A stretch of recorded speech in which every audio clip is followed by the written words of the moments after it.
DNA TV మన రాష్ట్రం మన ఛానల్. ఉద్యోగ మౌలిక వసతులు, వ్యవసాయం, పట్టణాభివృద్ధి, పెట్టుబడుల వంటి అంశాలపై కేబినెట్ కీలక నిర్ణయాలు తీసుకుంది. సచివాలయంలో ముఖ్యమంత్రి చంద్రబాబు అధ్యక్షతన దాదాపు 3.5 గంటల పాటు సమావేశమైన మంత్రివర్గం దాదాపు 20కి పైగా అజెండా అంశాలకు ఆమోదం తెలిపింది. మున్సిపాలిటీలకు చెందిన ఆస్తుల లీజ్ రెన్యువల్, అద్దె నిర్ణయ విధానాల సవరణకి గ్రీన్ సిగ్నల్ ఇచ్చింది. రాష్ట్రంలోని పట్టణ స్థానిక సంస్థల్లో మ్యూటేషన్ ఛార్జీలను ఒకే విధంగా అమలు చేసే చట్ట సవరణ ప్రతిపాదనలకి ఆమోదం తెలిపింది. ఢిల్లీలోని ఏపీ భవన్ లో అడ్వకేట్స్ ఆన్ రికార్డ్స్ కార్యక్రమంలో ఆఫీస్ మేనేజర్ పోస్ట్ ని సెక్షన్ ఆఫీసర్ గా అప్గ్రేడ్ చేసే ప్రతిపాదనకు ఆమోద ముద్ర వేసింది. రామాయపట్నంలో నిర్మిస్తున్న గ్రీన్ ఫీల్డ్ పోర్టు ప్రాజెక్టు నిర్మాణ పనులకు 354 కోట్ల మేర పాలనా అనుమతులకి అంగీకారం తెలిపింది. ఏపీ 10th విద్యార్థుల ఉత్కంఠతకు తెరపడింది. రాష్ట్ర విద్యాశాఖ మంత్రి నారా లోకేష్ ఈ రోజు ఉదయం 11 గంటలకు 10వ తరగతి పబ్లిక్ పరీక్షల ఫలితాలను విడుదల చేశారు. ఈ ఏడాది ఫలితాల్లో విద్యార్థులు మెరుగైన ప్రతిభ కనపరిచారు. గత ఏడాదితో పోలిస్తే ఉత్తీర్ణత శాతం గణనీయంగా పెరగటం విశేషం. ఆంధ్రప్రదేశ్ 10వ తరగతి ఫలితాల్లో ఈసారి కూడా అమ్మాయిలే పైచేయి సాధించారు. రాష్ట్ర వ్యాప్తంగా మొత్తం 85.25% ఉత్తీర్ణత నమోదు కాగా ఇందులో బాలికలు 87.90%, బాలురు 82.68% ఉత్తీర్ణత సాధించారు. బాలురు కంటే బాలికలు 5.22% ఎక్కువ ఉత్తీర్ణత సాధించడం గమనార్హం. మొత్తం 6,40,000 మందికి పైగా విద్యార్థులు పరీక్ష రాయగా జిల్లాల వారీగా చూస్తే పార్వతీపురం, మన్యం జిల్లా 96.07%తో రాష్ట్రంలోనే మొదటి స్థానంలో నిలిచింది. ఇక అల్లూరి సీతారామరాజు జిల్లా చివరి స్థానంలో నిలిచింది. ప్రభుత్వ పాఠశాలలు కూడా ఈసారి తమ పట్టు చాటుకున్నాయి. గత ఏడాది 72.8% ఉన్న ఉత్తీర్ణత ఈసారి ఏకంగా 78.39% పెరగటం విద్యాశాఖలో వస్తున్న మార్పులకు సంకేతంగా నిలుస్తోంది. ఫలితాల విడుదల సందర్భంగా మంత్రి నారా లోకేష్ విద్యార్థులకి అభినందన తెలిపారు. ఉత్తీర్ణత సాధించని విద్యార్థులు అధైర్యపడవద్దని, మే 25 నుంచి జరగనున్న అడ్వాన్స్డ్ సప్లిమెంటరీ పరీక్షల్ని సద్వినియోగం చేసుకోవాలని ఆయన పిలుపునిచ్చారు. ఆంధ్రప్రదేశ్ రాష్ట్రంలో పారిశ్రామిక వృద్ధికి, మౌలిక సదుపాయాల కల్పనకు ఊతమిచ్చేలా మరో ప్రముఖ సంస్థ అడుగులు వేస్తోంది. హైదరాబాద్ కేంద్రంగా కార్యకలాపాలు నిర్వహిస్తున్న ప్రముఖ సంస్థ టైటాన్ డిఫెన్స్ సిస్టమ్స్ లిమిటెడ్ ఏపీలో భారీ పెట్టుబడులు పెట్టేందుకు తమ ఆసక్తిని వ్యక్తపరిచింది. గురువారం సచివాలయంలో R&B I&I శాఖ కార్యాలయంలో పెట్టుబడులు, మౌలిక సదుపాయాల శాఖ మంత్రి బీసీ జనార్దన్ రెడ్డిని Titan group chairman and CEO K Giri Kumar మరియు ఇతర ప్రతినిధులు మర్యాదపూర్వకంగా కలిశారు. ఈ సందర్భంగా రాష్ట్రంలో తమ సంస్థ చేపట్టబోయే ప్రాజెక్టులపై మంత్రికి వివరించారు. రాష్ట్ర వ్యాప్తంగా ఫార్మసీ నిబంధనలు తొంగలో తొక్కుతూ మెడికల్ షాపులు నిర్వహిస్తున్నారని సిపిఎం రాష్ట్ర కార్యదర్శి గుజ్జల ఈశ్వరయ్య ఆరోపించారు. సెక్షన్ 42ని ఖచ్చితంగా అమలు చేయాలని, చట్ట విరుద్ధంగా నడుపుతున్న మెడికల్ షాపుల్ని నియంత్రించాలని ప్రభుత్వాన్ని డిమాండ్ చేశారు. ప్రభుత్వం చర్యలు తీసుకోకపోతే పోరాటాన్ని రాష్ట్ర వ్యాప్తంగా ఉధృతం చేస్తామని హెచ్చరించారు. అఖిల భారత యువజన సమైక్య విజయవాడ నగర సమితి ఆధ్వర్యంలో గురువారం నూతన ప్రభుత్వ ఆసుపత్రి వద్ద ఉన్న డ్రగ్ కంట్రోల్ ఆఫీస్ వద్ద మెడికల్ అండ్ డ్రగ్ మాఫియాకు వ్యతిరేకంగా ధర్నా కార్యక్రమం నిర్వహించడం జరిగింది. ఈ కార్యక్రమంలో సిపిఐ రాష్ట్ర కార్యదర్శి గుజ్జల ఈశ్వరయ్య, ఏఏవైఎఫ్ నగర కార్యదర్శి లంకా గోవిందరాజులు పాల్గొని మాట్లాడారు. జిల్లాలో సుమారు 4,000 మెడికల్ షాపులు ఉండగా కేవలం 200 మంది ఫార్మసిస్టులు మాత్రమే క్షేత్రస్థాయిలో పనిచేస్తున్నారని, మిగిలిన 3,800 షాపులు అద్దె సర్టిఫికేట్లతో చట్ట విరుద్ధంగా నడుస్తున్నాయని తెలియజేశారు. ఫార్మసిస్టు లేకుండా మందులు పంపిణీ చేయడం ప్రజారోగ్యానికి ప్రమాదకరమని, అధికారుల అవినీతి వల్లే నిబంధనలు అమల్లో వైఫల్యం చెందుతున్నాయని మండిపడ్డారు. ఈ ప్రభుత్వం ఇప్పటికైనా స్పందించి కఠిన చర్యలు తీసుకోకపోతే ఈ పోరాటాన్ని రాష్ట్ర వ్యాప్తంగా ఉధృతం చేస్తామని హెచ్చరించారు. Medical and drug chemistry 1940 act ప్రకారం, అలాగే 1948 ఫార్మసీ యాక్ట్ ప్రకారం సెక్షన్ 42 ఉండగా కూడా ఈ ఎన్టీఆర్ జిల్లాలో 4,000 మెడికల్ షాపులు రన్ అవుతున్నాయి. 4,000 మెడికల్ షాపులో కూడా ఫార్మసిస్టులు సుమారుగా 200 మంది మాత్రమే పనిచేస్తున్నారు. మిగతా 1,800 సుమారుగా 3,800 మెడికల్ షాపులు ఫార్మసిస్టులు లేకుండా అద్దె ఫార్మసీ ప్రకారం నడుస్తున్నాయి. అది సరైన పద్ధతి కాదని చెప్పి ఆ యాక్ట్ ను ఇంప్లిమెంట్ చేయమని చెప్పి ఈ రోజున డ్రగ్ ఆఫీస్ నందు ధర్నా చేయడం జరుగుతుంది. ఇప్పటికైనా ప్రభుత్వం మేలుకొల్పి ఖచ్చితంగా సెక్షన్ 42ను అమలు చేయాలి. ఎటువంటి పరిస్థితుల్లో ఫార్మసిస్ట్ లేకుండా మెడిసిన్ ఇవ్వడం అనేది చట్ట విరుద్ధం. ఖచ్చితంగా దాన్ని ఇంప్లిమెంట్ చేయాల్సిన బాధ్యత డ్రగ్ ఆఫీసర్ల మీద ఉంది. నిరంతర పర్యవేక్షణ చేయాల్సిన డ్రగ్ ఆఫీసర్లు అవినీతులతో నిండిపోతున్నారు. కాబట్టి 3,800 మెడికల్ షాపులు ఈ ఎన్టీఆర్ జిల్లాలో రన్ అవుతున్నాయి అనాధికారికంగా. అది సరైన పద్ధతి కాదని చెప్పి ఈ రోజున ఎన్టీఆర్ జిల్లా డ్రగ్ ఆఫీస్ నందు ధర్నా చేస్తాం. రాష్ట్ర ప్రభుత్వం ఇప్పటికైనా స్పందించి ఖచ్చితంగా వీటి మీద కఠిన చర్యలు తీసుకోవాలి. ఖచ్చితంగా నియమ నిబంధనలను ఇంప్లిమెంట్ చేయాలని చెప్పేసి అఖిల భారత యువజన సమైక్యం మేము కోరుతున్నాం. లేని పక్షం 20 రోజులు కూడా పెంచుతున్నారని సాక్షాత్తు పార్లమెంట్ లోనే ప్రకటించినటువంటి పరిస్థితి. కాబట్టి రాష్ట్ర ప్రభుత్వానికి మేము విజ్ఞప్తి చేస్తున్నాం, ఈ రాష్ట్రంలో డ్రగ్స్ కంట్రోల్ అధికారులు మొత్తం తనిఖీ చేయాలి. నాణ్యతా ప్రమాణాలు లేనటువంటి మెడిసిన్స్ ను, సబ్స్టాండర్డ్ మెడిసిన్స్ ను నిషేధించాలి. ఇతర దేశాల్లో నిషేధించిన మందులను అమ్మకానికి గురి కాకుండా చూడాలి. అదేవిధంగా ఎవరైతే అర్హత కలిగినటువంటి వాళ్ళలో వారితో ఫార్మసిస్టులుగా నియామకాలు చేపట్టాలని చెప్పి మేము డిమాండ్ చేస్తా ఉన్నాం. ఆంధ్రప్రదేశ్ రాష్ట్రంలో జర్నలిస్టులపై దాడులు రోజు రోజుకి పెరిగిపోతున్నాయి. చిత్తూరు జిల్లాలో ఆంధ్రజ్యోతి విలేకరి జగన్మోహన్ రెడ్డిని అతి దారుణంగా హత్య చేయడం రాష్ట్ర వ్యాప్తంగా పెను సంచలనం సృష్టిస్తోంది. ఈ అమానుష ఘటనను నిరసిస్తూ గుంటూరు జిల్లాలో జర్నలిస్టులు ఆగ్రహం వ్యక్తం చేశారు. తెలుగు జర్నలిస్టుల సంక్షేమ సంఘం ఆధ్వర్యంలో గుంటూరులో భారీ నిరసన ప్రదర్శన జరిగింది. జగన్మోహన్ రెడ్డిని హతమార్చిన హంతకుల్ని తక్షణమే అరెస్టు చేసి కఠినంగా శిక్షించాలని జిల్లా కమిటీ నేతలు డిమాండ్ చేశారు. జర్నలిస్టుల ఐక్యత వర్ధిల్లాలి, హంతకులను వెంటనే ఉరితీయాలి అంటూ విలేకరులు చేసిన నినాదాలతో ఆ ప్రాంతం మారుమ్రోగింది. నిజానిజాలని నిర్భయంగా రాసే జర్నలిస్టులకు రక్షణ కరువైందని నేతలు ఆవేదన వ్యక్తం చేశారు. విధి నిర్వహణలో ఉన్న విలేకరులపై ఇలాంటి దాడులు ప్రజాస్వామ్యానికి గొడ్డలి పెట్టు అని వారు మండిపడ్డారు. ప్రభుత్వం తక్షణమే స్పందించి జర్నలిస్టుల రక్షణ కోసం ప్రత్యేక చట్టాన్ని తీసుకుని రావాలని, అలాగే మృతి చెందిన జగన్మోహన్ రెడ్డి కుటుంబానికి అండగా నిలవాలని ఈ సందర్భంగా డిమాండ్ చేశారు. దేశ భవిష్యత్తుకు అత్యంత కీలకమైన జనగణన 2027 ప్రక్రియ రాష్ట్రంలో వేగంగా కొనసాగుతూ ఉంది. ఇందులో భాగంగా గన్నవరం ఎమ్మెల్యే ప్రభుత్వ విప్ యార్లగడ్డ వెంకట్రావు విజయవాడలో తన కుటుంబ వివరాలని ఆన్లైన్ ద్వారా స్వీయ నమోదు చేసుకున్నారు. మే నెల అంతా కొనసాగే ఈ ప్రక్రియలో ప్రజలందరూ భాగస్వాములు కావాలని ఆయన కోరారు. దేశ ఆర్థిక సామాజిక అభివృద్ధికి పునాదిగా నిలిచే జనగణన ప్రక్రియను ప్రభుత్వ విప్ యార్లగడ్డ వెంకట్రావు ప్రారంభించారు. విజయవాడలోని తన కార్యాలయంలో తహసీల్దార్ శివయ్య ఆధ్వర్యంలో ఆయన స్వయంగా సెన్సస్ పోర్టల్లో తన కుటుంబ వివరాలని నమోదు చేశారు. స్వీయ నమోదు ప్రక్రియ సులభంగా ఉందని, ప్రతి ఒక్కరూ ఈ అవకాశాన్ని ఉపయోగించుకోవాలని తెలిపారు. మే 1వ తేదీ నుంచి మే 31వ తేదీ వరకు ఈ ప్రక్రియ కొనసాగుతుందని అన్నారు. గన్నవరం నియోజకవర్గంతో పాటు రాష్ట్ర వ్యాప్తంగా ఉన్న ప్రజలు ఈ జాతీయ కార్య సాధనలో బాధ్యతగా పాల్గొని జనగణనను విజయవంతం చేయాలని ఆయన పిలుపునిచ్చారు.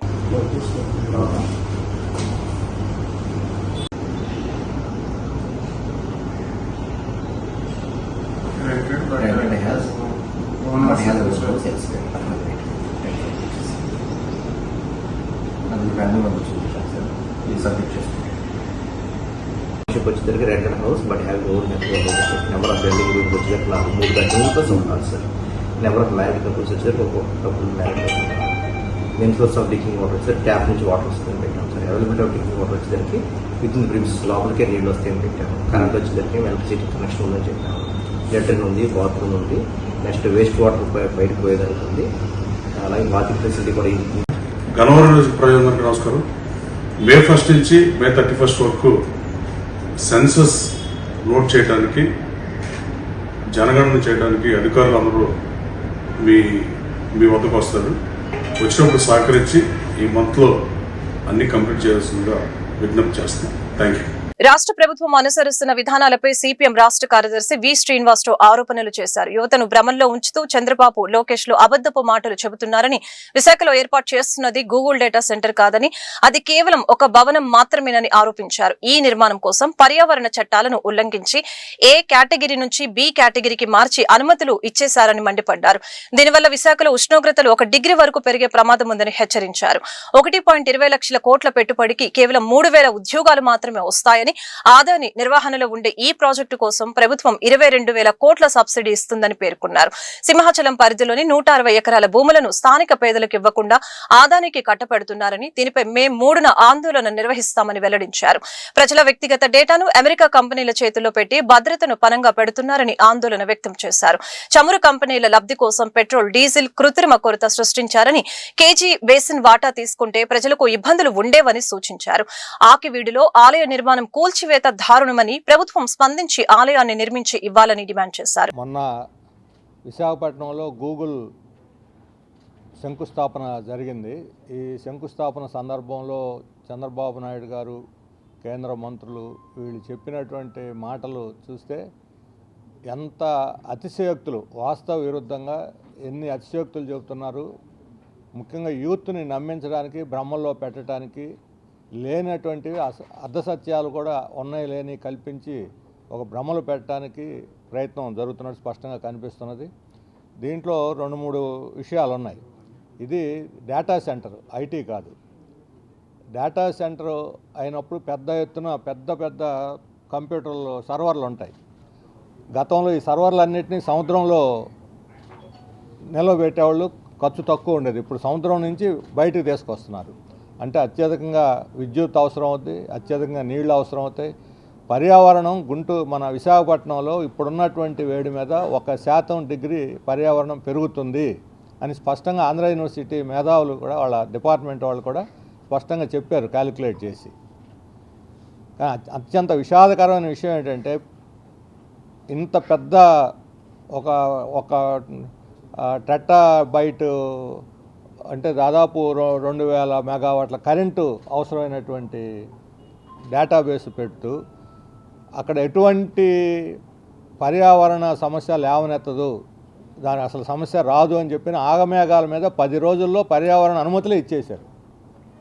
విచిత్రం ఏంటంటే, పర్యావరణ శాఖ పవన్ కళ్యాణ్ గారి దగ్గర ఉంది, అటవీ శాఖ పవన్ కళ్యాణ్ గారి దగ్గర ఉంది. వాళ్ళు చేసిన వాదన ఏంటంటే, ఇది భవన నిర్మాణం కిందకు వస్తుంది, డేటా సెంటర్ కింద రాదట, భవన నిర్మాణం కిందకు వస్తుందట. అంటే భవన నిర్మాణం చేసి ఏం చేస్తారు?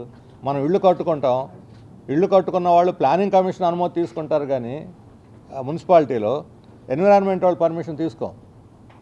బిల్డింగ్ వల్లే అయితే ఎన్విరాన్మెంట్ పర్మిషన్ ఇస్తున్నామని కూడా చెప్పాల్సిన అవసరం ఏంటి? అసలు వాళ్ళు అప్లై చేసుకోవాల్సిన అవసరం ఏంటి? వీళ్ళు ఇవ్వాల్సిన అవసరం ఏంటి? అంటే ఉద్దేశపూర్వకంగానే ఏ కేటగిరీలో ఉన్నటువంటి దాన్ని, ఏ కేటగిరీలు అంటే డేటా సెంటర్లు ఏ కేటగిరీ కిందకు వస్తాయి, బి కేటగిరీ కింద మార్చి, అంటే ప్రభుత్వమే. గత 8 ఏళ్లుగా ధరలు పెరిగిన రాష్ట్ర ప్రభుత్వాలు పీఆర్సీ వేయకుండా కాలయాపన చేస్తూ ఉద్యోగులను మోసం చేస్తున్నాయని మాజీ కేంద్ర మంత్రి చింతమోహన్ ఆరోపణలు చేశారు. ప్రభుత్వాల నిర్లక్ష్య వైఖరి వల్ల 6 లక్షల మంది ఉద్యోగులు అప్పుల ఊబిలో కూరుకుపోయి ఇబ్బందులు పడుతున్నారని ఆవేదన వ్యక్తం చేశారు. ప్రభుత్వం వెంటనే స్పందించి ఉద్యోగుల సమస్యల్ని పరిష్కరించాలని ప్రభుత్వాన్ని డిమాండ్ చేశారు. రాష్ట్ర ప్రభుత్వ ఉద్యోగుల సమస్యల్ని పరిష్కరించాలని డిమాండ్ చేస్తూ విజయవాడ కలెక్టరేట్ వద్ద కేంద్ర మాజీ మంత్రి చింతమోహన్ ఆధ్వర్యంలో గురువారం ధర్నా నిర్వహించారు. ఈ సందర్భంగా ఆయన మాట్లాడుతూ గత 8 ఏళ్లుగా ధరలు పెరిగిన ప్రభుత్వాలు పీఆర్సీ వేయలేదని అన్నారు. దీనివల్ల ఉద్యోగులు అప్పుల ఊబిలో కూరుకుపోయి ఇబ్బందులు పడుతున్నారని తెలియజేశారు. అమరావతిపై లక్షల కోట్లు ఖర్చు చేసే ముందు ఉద్యోగుల కష్టాలను చూడాలని, ప్రస్తుతం రాజధానిపై ప్రజల్లో అసంతృప్తి ఉందని తెలిపారు. ఈ కార్యక్రమంలో ఎస్సీ నాయకులు అన్నవరపు కిషోర్, రమణ కుమారి, బాబీ, అనిల్ తదితరులు పాల్గొన్నారు. కలెక్టర్ ఆఫీస్కి రావడానికి కారణం రాష్ట్ర ప్రభుత్వ ఉద్యోగుల సమస్యలు. రాష్ట్ర ప్రభుత్వ ఉద్యోగులు కష్టాల్లో ఉన్నారు.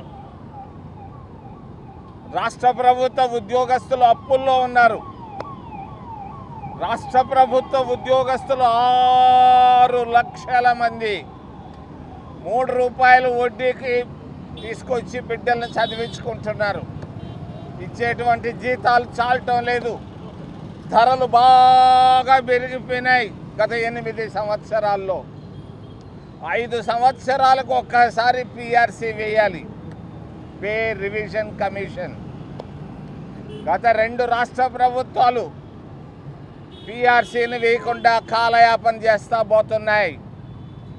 ఒక ఆయన బటన్ నొక్కితే ఇంకొక ఆయన మరి చంద్రావతి అంటున్నాడు. రాష్ట్ర ప్రభుత్వ ఉద్యోగులు 24 గంటలు కష్టపడి పనిచేస్తున్నారు. వీళ్ళ స్థితిగతులను ఆలోచించే సమయం కూడా దొరకటం లేదు అధినేతలకు. నేను మా కాంగ్రెస్ పార్టీ తరఫున తెలియజేస్తున్నాను, ఖచ్చితంగా పీఆర్సీని రేపు రాబోయేటువంటి కేబినెట్ సమావేశంలో వెంటనే ప్రకటించాలని నేను డిమాండ్ చేస్తున్నాను చంద్రబాబు నాయుడు గారిని. మీరు దీన్ని ఏదో చిన్న విషయం అనుకుంటున్నారు. ఇది ప్రమాదకరం రాష్ట్రానికి. రాష్ట్ర ప్రభుత్వ ఉద్యోగస్తులు ఎవరు సంతోషంగా లేరు. ఇది కారణం ధరలు, విపరీతంగా ధరలు పెరిగిపోయినాయి. గ్యాస్ ధరలు పెరిగిపోయినాయి, బియ్యం ధరలు పెరిగిపోయినాయి, నూనె ధరలు పెరిగిపోయినాయి, అన్ని ధరలు పెరిగిపోయినాయి. బాడుగలు కూడా, ఇళ్ల బాడుగలు కూడా పెరిగిపోయినాయి. ఈ పరిస్థితుల్లో రాబోయేటువంటి 10 రోజుల్లో మంత్రివర్గ సమావేశంలో ఖచ్చితంగా 12వ పీఆర్సీని అపాయింట్ చేయాలని చంద్రబాబు నాయుడు గారిని సున్నితంగా నేను తెలియజేస్తున్నాను. నా మాట విను చంద్రబాబు నాయుడు గారు, వెంటనే పీఆర్సీని వేయండి, వేసి తీరాలని తెలియజేస్తున్నాను. రెండో విషయం, చెప్పక తప్పదు. విజయవాడకు వచ్చి రాజధాని రైళ్లల్లో చర్చించుకుంటున్నారు రాజధాని విషయం. నిన్నంతా రైళ్లలో కూర్చొని వింటా ఉంటే తగాదాలు పెట్టుకుంటున్నారు అందరూ. రాజధాని అమరావతి పోయి చంద్రావతి అయిపోయింది చంద్రబాబు నాయుడు గారు. ఇది ఎవరు ఇష్టపడటం లేదు. బాబా మందిరంలో భక్తులకి ఉచిత హోమియో మందుల పంపిణీ కార్యక్రమం చేపట్టినట్లు ఆలయ గౌరవ అధ్యక్షులు పోనూరు గౌతమ్ రెడ్డి స్పష్టం చేశారు. ఎండాకాలం ఎండ వేడి తీవ్రత దృష్ట్యా ప్రజల్ని భక్తుల్ని వడదెబ్బ నుంచి రక్షించేందుకు ఈ కార్యక్రమాన్ని చేపట్టామని చెప్పారు. హోమియో పిల్స్ వాడేవారు ఉదయం 5, సాయంత్రం 5 మాత్రల చొప్పున తీసుకోవాలని సూచించారు. ముత్యాలంపాడు షిరిడి సాయిబాబా మందిరంలో ఉచిత హోమియో మందుల పంపిణీ కార్యక్రమం గురువారం నిర్వహించడం జరిగింది. ఈ కార్యక్రమంలో ఆలయ గౌరవ అధ్యక్షులు పోనూరు గౌతమ్ రెడ్డి పాల్గొని హోమియో పిల్స్ పంపిణీ చేశారు. ఈ సందర్భంగా ఆయన మాట్లాడుతూ ప్రతి ఏటా నిర్వహించే విధంగానే ఈసారి కూడా హోమియో మందులు పంపిణీ చేస్తున్నామని అన్నారు. మందు వేసుకున్న అరగంట ముందు, వేసుకున్న అరగంట తర్వాత ఎటువంటి ఆహారం లేదా పానీయాలు తీసుకోకుండా ఉంటే మంచి ఫలితం ఉంటుందని తెలియజేశారు. అదేవిధంగా వేసవి తాపం నుంచి ఉపశమనం కలిగించేందుకు ప్రతి గురువారం మందిరం వద్ద మజ్జిగ పంపిణీ కేంద్రాన్ని కూడా ఏర్పాటు చేస్తున్నట్లు తెలిపారు. ప్రజలు ఈ సౌకర్యాన్ని వినియోగించుకోవాలని కోరారు. అంటే ప్రతి సంవత్సరం జరిగేటువంటి కార్యక్రమం పద్ధతిలోనే ఈసారి కూడా హోమియో మందుని ఉచితంగా ప్రజానీకానికి, ముఖ్యంగా భక్తజన అందరికీ కూడా పంపిణీ చేయడం జరుగుతోంది. ఎండాకాలంలో వడదెబ్బ తగలకుండా ఉండేందుకనే ఏర్పాటు చేసినటువంటి ఈ పిల్స్ అనేటువంటివో వీటిని 5 పిల్స్ మార్నింగ్, 5 పిల్స్ ఈవినింగ్ వేసుకోవాలా. ఆ 5 పిల్స్ వేసుకునేటువంటి ముందు అరగంట ముందు, వేసుకున్న తర్వాత అరగంట ఏ రకమైన పానీయాలు కానీ ఆహారం కూడా తీసుకోకుండా ఉన్నట్లయితే మంచి ఫలితం ఇస్తుంది, వడదెబ్బ తగలకుండా ఉంటుందని కూడా ఈ సందర్భంగా కూడా తెలియజేస్తున్నాం. దీనితోడు ప్రతి గురువారం కూడా ఈ బాబా మందిరంలో మజ్జిగ పంపిణీ కేంద్రాన్ని ఏర్పాటు చేయడం జరిగిందని కూడా ఈ సందర్భంగా తెలియజేస్తున్నాం. దీనితోడు ప్రజల, ముఖ్యంగా భక్తజనం యొక్క ప్రాణ హాని జరగకుండా ఉండేందుకు గాను, వడదెబ్బ తగిలి ప్రాణాలు పోయేటువంటి పరిస్థితి రాకుండా ఉండటానికి గాను మేము ఈ మందిరం నుంచి తీసుకున్నటువంటి ఈ చర్య మీరందరూ కూడా దీన్ని తీసుకుని, మందుని తీసుకుని వినియోగించుకోవాల్సిందిగా కూడా కోరుతా ఉన్నాం. ఆంధ్రప్రదేశ్ రాష్ట్ర ముఖ్యమంత్రి నారా చంద్రబాబు నాయుడు ఆశయమైన హరితాంధ్రప్రదేశ్ నిర్మాణంలో భాగంగా విజయవాడ నగరపాలక సంస్థ 10,000 ఉచిత పూల మొక్కల పంపిణీ కార్యక్రమాన్ని చేపట్టింది. గురువారం ఉదయం విఎంసీ కార్యాలయంలో కమిషనర్ ధ్యానచంద్ర సిబ్బందికి మొక్కలను అందజేసి ఈ కార్యక్రమాన్ని ప్రారంభించారు. ఈ సందర్భంగా ఆయన మాట్లాడుతూ నగరంలో పెరుగుతున్న ఉష్ణోగ్రతలు, కాలుష్యాన్ని తగ్గించేందుకు ప్రతి ఒక్కరూ తమ ఇంటి మిద్దెలపై మొక్కలను పెంచాలని కోరారు. కుటుంబంలో ప్రతి సభ్యుడు కనీసం ఒక మొక్కను బాధ్యతగా పెంచినప్పుడే ఆరోగ్యకరమైన పర్యావరణం సాధ్యమని పేర్కొన్నారు. ఆసక్తి గల నగర ప్రజలు నగరపాలక సంస్థ కార్యాలయంలోని ఉద్యానవన శాఖను సంప్రదించి ఉచితంగా మొక్కలను పొందవచ్చని సూచించారు. కార్యక్రమంలో విఎంసీ ఉన్నతాధికారులు మరియు సిబ్బంది పాల్గొన్నారు. గౌరవ కమిషనర్ గారు ఆదేశాలతో విజయవాడ సిటీలో పర్సెంటేజ్ ఆఫ్ గ్రీనరీని పెంచడానికి హౌస్ హోల్డ్ ప్లాంటేషన్ ప్రోగ్రామ్ని ప్రతిష్టాత్మకంగా చేపట్టాం. ఇది తొలిసారిగా ఆంధ్రప్రదేశ్ రాష్ట్రంలో నగరపాలక సంస్థ చేపట్టింది. ప్రజలందరికీ కూడా ఫ్రీ ఆఫ్ కాస్ట్గా ఫ్లవర్ మరియు ఫ్రూట్ ప్లాంట్స్ని డిస్ట్రిబ్యూట్ జరిగింది. ఎస్హెచ్ గ్రూప్స్, స్కూల్స్, వాకర్సు మరియు ఆర్గనైజేషన్ ఉండేయండి, 1 లైఫ్ కానీ, ఎన్జిఓస్ కానీ అందరికీ కూడా నగరపాలక సంస్థ ద్వారా విపరీతంగా ప్రజల్లో మొక్కలు నాటిన కార్యక్రమాన్ని వినూత్నంగా ప్రారంభించి ప్రతి ఒక్కరూ చేపట్టాలని, ఈ కాన్సెప్ట్ని రూట్ లెవెల్కి తీసుకెళ్ళి ఈ ప్రోగ్రాం హైలైట్ చేయాలని, తద్వారా పర్యావరణాన్ని కాపాడాలని, వాయు కాలుష్యం తగ్గించాలని, ఎండల తీవ్రతను తగ్గించాలని ఒక ప్రత్యేక ఉద్దేశంతో కమిషనర్ గారి యొక్క ప్రోత్సాహంతో ఇప్పటికే అనేక పర్యాయాలు మనం నగరపాలక సంస్థ ద్వారా మొక్కలు పంపిణీ చేశాము. అందులో భాగంగా ఈరోజు మందార మొక్కలను 10,000 మొక్కల్ని నాటడానికి సిద్ధంగా ఉంచాము. ప్రతిష్టాత్మకంగా చేపట్టిన ఈ కార్యక్రమానికి ప్రజల నుంచి మంచి స్పందన వచ్చింది. ఇలా మొక్కల పంపిణీ కార్యక్రమానికి ప్రతి ఒక్కరు సహకరించాలని, ఇలాంటి కార్యక్రమాన్ని అందరూ కూడా ప్రతి సంవత్సరం కూడా చేపట్టాలని. సంవత్సరం 10వ తరగతి ఫలితాలలో రాష్ట్ర వ్యాప్తంగా సగటు ఉత్తీర్ణత 85% నమోదవగా తమ పాఠశాల 100% ఫలితాలు సాధించడం విశేషమని శ్రీ గౌతమ్ స్కూల్ నిర్వాహకులు నల్లాన సూర్యారావు వెల్లడించారు. తమ విద్యార్థులు 100% ఉత్తీర్ణత సాధించడమే కాకుండా ఏకంగా 98% మంది విద్యార్థులు ప్రథమ శ్రేణిలో నిలిచి రికార్డు సృష్టించారని ఆనందం వ్యక్తం చేశారు.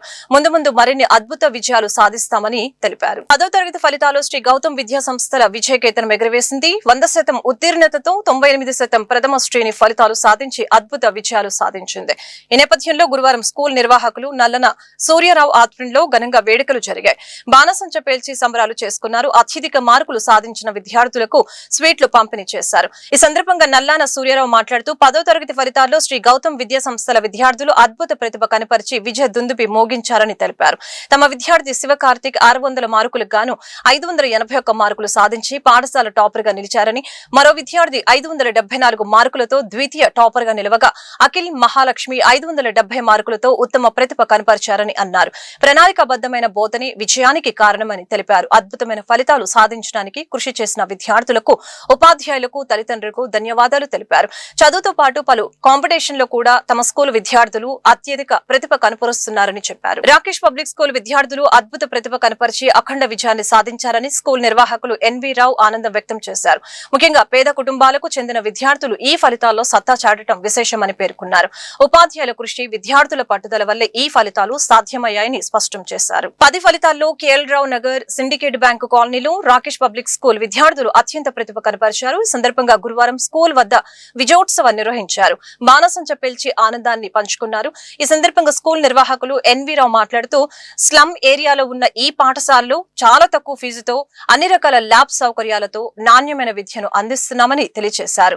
ఇక్కడ చదివిన విద్యార్థులు భవిష్యత్తులో ఉన్నత శిఖరాలను అధిరోహించి దేశానికి గర్వకారణంగా నిలవాలన్న ఆశాభావం వ్యక్తం చేశారు. విద్యార్థిని మేఘన 577 మార్కులతో పాఠశాల ప్రథమ స్థానంలో నిలిచిందని అన్నారు. మరికొందరు విద్యార్థులు 573, 570, 563, 560 మార్కులు సాధించగా దాదాపు సగం మంది విద్యార్థులు 500కు పైగా మార్కులు సాధించి పాఠశాల కీర్తిని చాటారని అన్నారు. ఉత్తీర్ణత కష్టం అనుకున్న వారు సైతం ఫస్ట్ క్లాస్ లో పాస్ కావడం పట్ల హర్షం వ్యక్తం చేశారు. చాలా చిన్న కుటుంబాల, పేద కుటుంబాలు చూసినటువంటి విద్యార్థులు చదువు చెప్పేటువంటి స్కూల్లో ఆ పిల్లలు అద్భుతమైన విజయాలు సాధించారు. 577 మార్కులతోని మేఘన స్కూల్ ఫస్ట్ వచ్చింది. అలాగే 573, 70, 563, 560 అలాగే 500 పైన వాళ్ళు దాదాపు సగం మంది విద్యార్థులు 500 పైన మార్కులు సాధించారు. చాలామంది విద్యార్థులు అసలు వీళ్ళు తప్పుతారే అనుకున్న వాళ్ళు కూడా పాస్ అయిపోయి మంచి మార్కులతో ఫస్ట్ క్లాస్లో పాస్ అవడం చాలా సంతోషదాయకంగా ఉంది, చాలా ఆనందదాయకంగా ఉంది. ఇలాంటి సంతోష సమయంలో విద్యార్థులు, ఉపాధ్యాయులు చేసిన కృషి వల్లనే ఈ రిజల్ట్స్ వచ్చాయని చెప్పేసి నేను ప్రత్యేకంగా చెప్తున్నా. మా దగ్గర మంచి ఉపాధ్యాయులు ఉన్నారు. ఆ ఉపాధ్యాయుల యొక్క కృషి వలన మంచి విద్యార్థులు ఉన్నారు. వాళ్ళ కష్టపడి చదువుకోవడం వల్ల ఈ మంచి విజయాలను సాధించడానికి సాధ్యమైంది. భవిష్యత్తులో మరిన్నటువంటి ఉన్నతమైనటువంటి విజయాలు సాధిస్తారని చెప్పేసి, అలాగే మా పిల్లలు వాళ్ళ విజయవాడలో ఏ జూనియర్ కాలేజ్ జాయిన్ అయినా సరే ఫస్ట్, సెకండ్లో రాకేష్ పబ్లిక్ స్కూల్ విద్యార్థులే ఉంటున్నారంటే అది చాలా గర్వకారణంగా అనిపిస్తుంటుంది. అలాగే విద్యార్థులు భవిష్యత్తులో కూడా మరిన్ని విజయాలు సాధించాలని చెప్పేసి కోరుకుంటున్నాను. మీరు ఎంత చదువుకుంటే చదువు అంతగా మిమ్మల్ని ఉన్నత స్థాయికి తీసుకెళ్తుందని చెప్పేసి చెప్తున్నా. అలాగే కేఎల్ రన్నర్లో, స్లమ్ ఏరియాలో ఉన్న ఈ స్కూల్లో కేవలం 10th క్లాస్కి ట్యూషన్, స్కూల్ అన్ని కలిపి కూడా సంవత్సరానికి కేవలం 18,000 రూపాయలు తీసుకొని మేము చదువు చెప్పగలుగుతున్నాం. అలాగే 700 రూపాయల నుంచి చదువు చెప్తూ విద్యార్థులను పేద, దిగువ మధ్యతరగతి కుటుంబాలకు సంబంధించినటువంటి పిల్లలకు ఉన్నత విద్య నేర్పించడానికి అన్ని రకాల ల్యాబ్ సౌకర్యాలతోని ప్రాక్టికల్స్గా వాళ్ళు చేయించడం జరుగుతుంది. ఇంత మంచి విద్యను నేర్చుకుంటున్న విద్యార్థులు భవిష్యత్తులో ఈ దేశానికి గర్వపడేటట్టు ఉంటారని విజయవాడకే 10వ తరగతి పూర్తి చేశాను. ఇక్కడ నేను చదువుకున్న విద్య ఎలాంటిదంటే ప్రెషర్ లేకుండా ఫ్రీగా, టీచర్స్ ఫ్రీగా మాట్లాడుతూ టెన్షన్ పెట్టకుండా చదివించారు. ఇప్పుడు వచ్చిన మార్కులు కూడా కారణం మా టీచర్సే చెప్తాను. ముందు అలాంటి భయం పోగొట్టి ఈ స్టేజ్కి తీసుకొచ్చారంటే మా టీచర్సే చెప్తాను. Thank you. పబ్లిక్ స్కూల్లో చదువుతున్నాను. ఇక్కడ ఫ్యాకల్టీ ఎలా అంటే ఏ ప్రెషర్ మన మీద పెట్టరు, ఒత్తిడి అనేది అస్సలు ఉండదు. టీచర్స్ కూడా చాలా ఫ్రెండ్లీగా ఉంటారు. మనం ఫ్రీగా చదువుకునే వాతావరణం ఉంటది ఇక్కడ. ఎలాంటి ప్రెషర్ అనేది మన మీద ఉండదు. మనం నిర్భయంగా చదువుకోవచ్చు ఏదైనా. Thank you. ఈ వార్తలు ఇంతటితో సమాప్తం. మరొక బులెటిన్ మళ్ళీ కలుద్దాం. నమస్కారం.